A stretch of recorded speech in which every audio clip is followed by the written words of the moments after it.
Hi there. Everybody doing okay? Good. I want to do a video this week in answer to a question that I do get asked once in a while, and I got asked it twice in the last couple of days.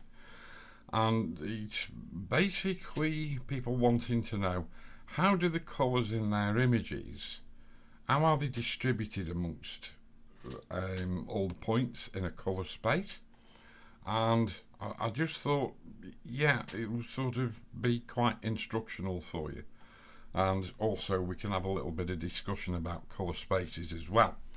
So I'm just going to work with two images here, and I'm not going to do anything to them. We've got this rather straightforward, well, it's not straightforward actually, God almighty, the amount of effort that went into getting this photograph of this kingfisher was inordinate, and I do wish it was just a little bit further to the left, but well. But we've got this wildlife image, yeah, shot with a, can't remember, is it 300mm or 200, 400, no, it's a 200, 400mm on the old Nikon D4, and we've got this shot as well, which is a D800E image shot in Iceland. Now, the thing we've got to bear in mind is that, yes, like the majority of people, I do usually work in Lightroom, and Lightroom is possibly the commonest raw file editor on the planet. Now then, Lightroom, from a colour management perspective, is fixed, and if you're working your images in Lightroom, then you are working in ProPhoto RGB.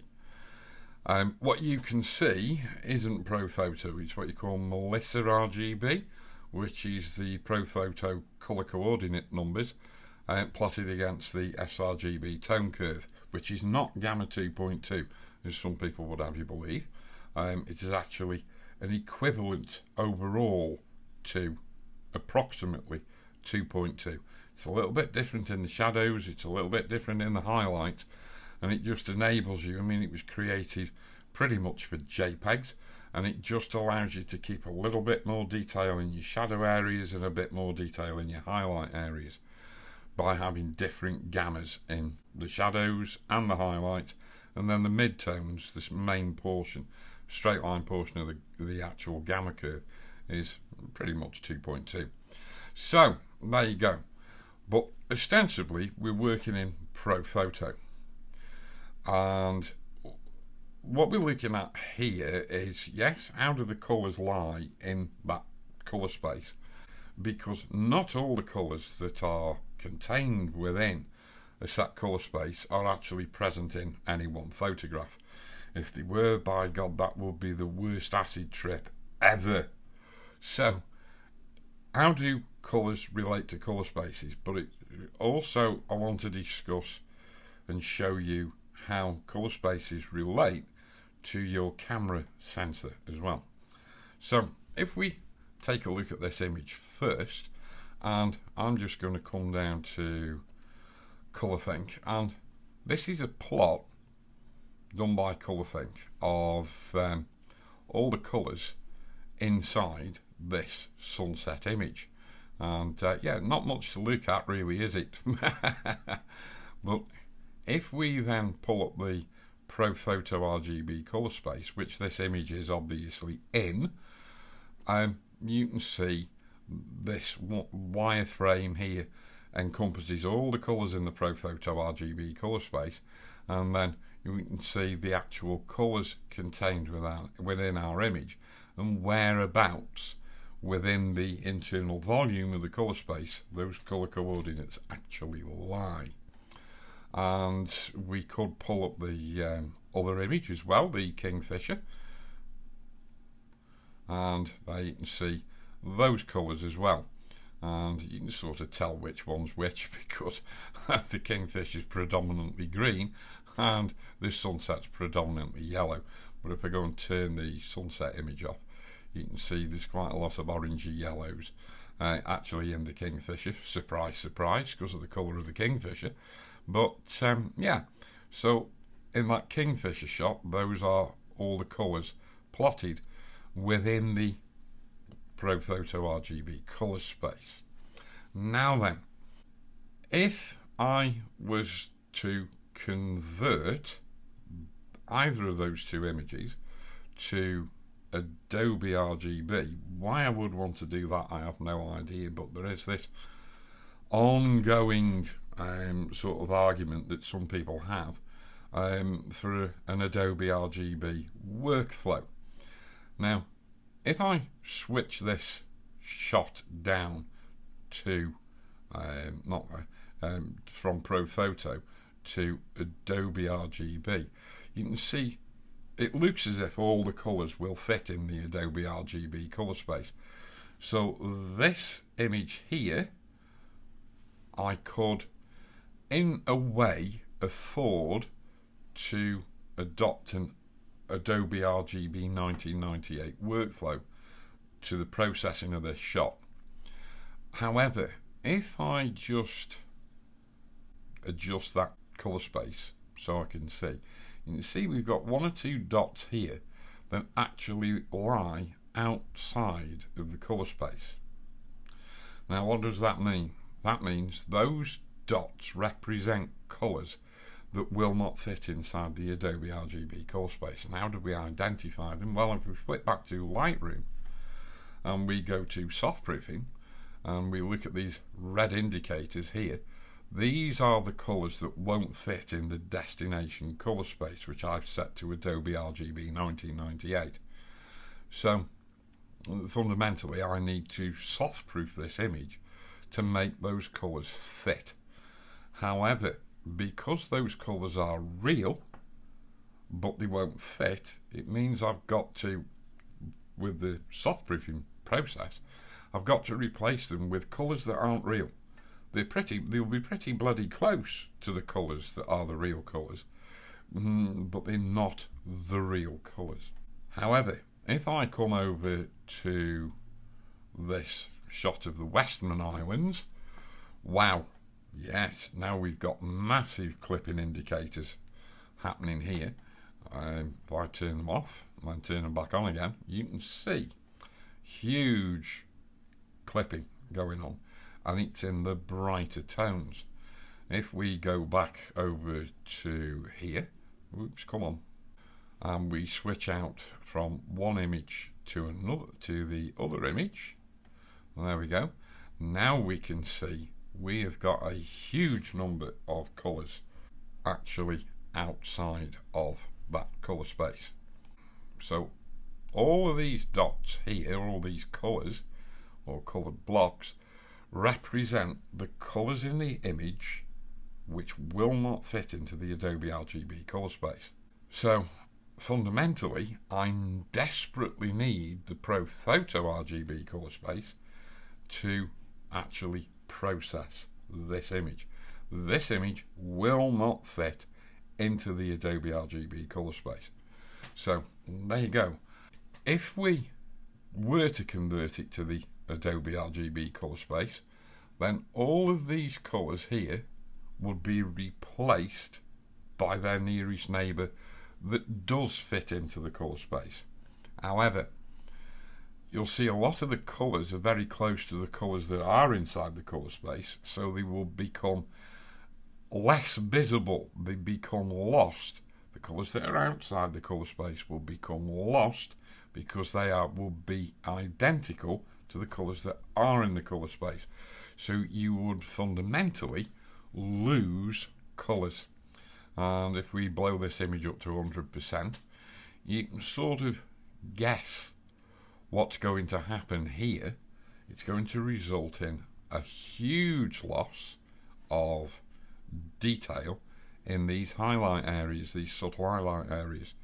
So we really do have to soft proof our way into from one colour space into a smaller colour space.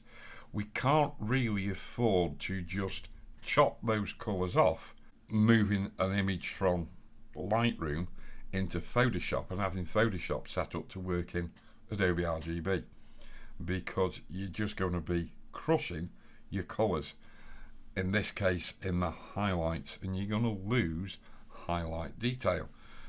if I go and turn soft proofing on again, you can see we've got these little details in here, and quite a few of them, these distant little tiny clouds here, they would fundamentally be lost in the image. And of course, if you're in Photoshop and you are in ProPhoto, and then you soft proof your way down to Adobe RGB or a lower, smaller Colourspace like a printer Colourspace, you can actually see where these details are getting lost, and you can fundamentally go in there with curves adjustments and luminosity masks maybe, and actually bring them back, because you've got to change their colours as well. So if we switch back to looking at profiles again, the one biggie that I do want to sort of go through with you is not so much your processed images, but the colours that are captured by your camera in the first place. And I suppose I'm really going to go mega extreme now, because I'm going to turn this image off, and what we'll do is we will look at the Fuji 100 megapixel medium format camera, and there we go. And what I'm going to do is switch this into 2 dimensions, otherwise it gets really difficult to look at. And so what we have here is the Adobe RGB Colourspace, which is this line here, and you can't see it hardly because of this massive profile here emanating from the 100 megapixel Fuji camera. So this view actually sort of gives you a better idea. Converting this raw file from the get-go to the Adobe RGB 1998 Colourspace will be totally and utterly ridiculous, because this is the Adobe RGB Colourspace, and so what we'll be doing is sacrificing colours up here and in here and down through these reds and down through the cyans and blues. So you can think this is sort of seaside landscape colour, this is sunset colour, this is sort of landscape colour here and in here. So you can understand me what I'm saying, that certain photographs, obviously like this sunset shot over here, require ProPhoto, others maybe not so much. But that means if you want to adopt an Adobe RGB workflow on some images and then a ProPhoto where you need to, you've got to have 2 different workflows set up. And to me, that is a stupid waste of time and a pointless bloody exercise. You want to streamline everything and keep everything in the same format of workflow. So you just stick in a ProPhoto RGB workflow, and why anybody would question that in this day and age, I have no idea. With large megapixel sensors, with 14-bit, and in this case, with the case of the big Fuji, 16-bit, and the Phase 1 cameras, etc., etc., they've all got 16-bit converters. The majority of the big medium format backs have 16-bit AD converters, and so you've now got 16 bits worth of tonality between your black-white tonal axis. Between black and white on your grayscale axis, and between your black-white axis and primary red, primary green and primary blue. So fundamentally there's an awful lot more colour variation. You're still capturing the same 5 main colours: black, white, primary red, primary green, primary blue, but as the AD converter accuracy goes up and you get more megapixels in the cameras, they capture more colour variation. So there are more subtle variations in colour between, say, primary green and primary blue. And if you then go and knock that image down to Adobe RGB 1998, then you're not really moving primary green and primary blue, but you're dropping the number of colours that you've got in your image that lie between those two primaries, or primary green and primary red, or indeed black and white. So whereas an Adobe RGB 1998 workflow may have worked well 10, 12, 15 years ago, when cameras had only got sort of 8-bit, 10-bit, 12-bit AD converters, yeah, fundamentally you get away with it. But on today's modern cameras, you can't get away from it, and you don't even have to be talking about a 10 grand camera, because that's pretty much what that GFX 100 is. It's 9-10 grand. We only need to be looking at a Nikon D850. Yeah, and if you wonder where I get these profiles from, they all ship with Capture One Pro, and so there you go. But to just contemplate this D850 in comparison to the Adobe RGB 1998 Colourspace, it's just a ridiculous thing to think of converting a Nikon D850 to an Adobe file to Adobe RGB 1998 without some care and attention. It really is, because you'd be chopping off these colours here, these colours here, these colours here, and the sort of UV end as well, which nobody really wants. But obviously for both the Fuji and the Nikon, if we remove the Adobe RGB 1998 Colourspace and compare them with the ProPhoto RGB Colourspace, which is this great big dirty one round here, the ProPhoto Colourspace retains the greatest amount of colour variation and image fidelity contained within your captured raw files. And you want to be, you're getting into this process of maintaining as much information that your camera caught as is humanly possible, and keeping that as an archival image, and then spawning off proof copies for prints on different papers, and spawning off different workflow variants of that to put JPEGs on the web, etc. Because if you keep your image in the ProPhoto RGB workflow, you are actually fundamentally future-proofing it against larger colour gamut screens that will come in the future, and larger colour gamut desktop printers that will come in the future. So, you know, I mean, it just makes so much sense to just adopt this ProPhoto RGB workflow all the time, because it's less hassle than going down to Adobe RGB 1998. And anybody who says that the ProPhoto RGB Colourspace is difficult to work with is a lunatic.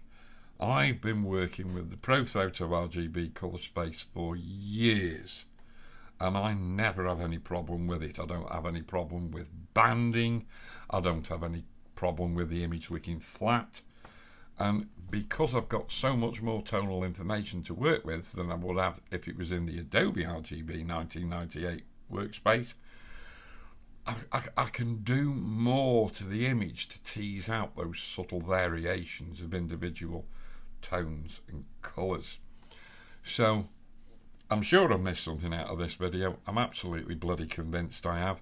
But if you come across any videos that tell you to adopt an Adobe RGB 1998 workflow, and God forbid an 8-bit workflow, oh God,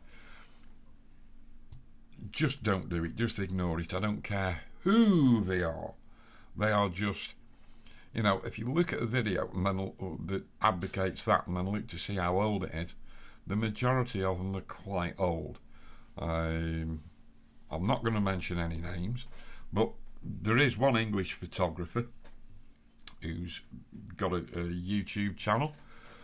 He's a very nice guy. He's exceptionally good at what he does, and he does lectures for Adobe. But honestly, last time I saw a video of his, which was just over a year ago, he was still advocating converting to Adobe RGB 1998, and I just think it's mental.